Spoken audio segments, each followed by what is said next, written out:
भीम महाभारत के प्रमुख पात्रों में से एक थे, जिन्हें उनकी अद्भुत शक्ति, साहस और युद्ध कौशल के लिए जाना जाता है।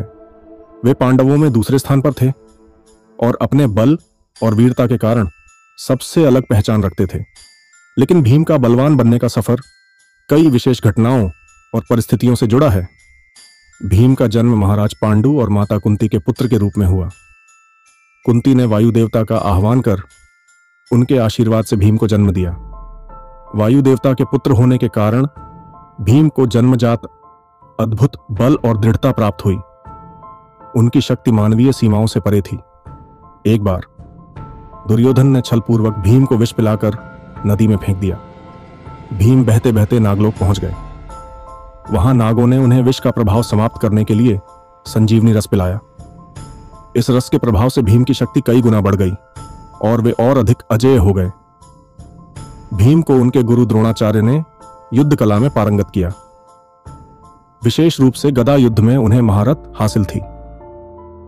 इसके अलावा भगवान बलराम से भी उन्होंने गदा युद्ध की गहन शिक्षा प्राप्त की, जिससे उनका कौशल और भी निखर गया।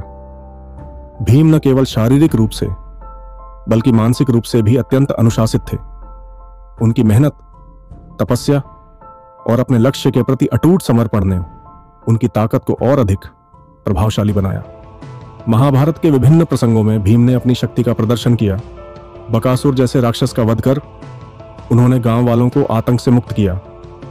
मगध के शक्तिशाली राजा जरासंध को हराने के लिए भीम को चुना गया, जिसमें उन्होंने अपनी अद्वितीय शक्ति का प्रदर्शन किया।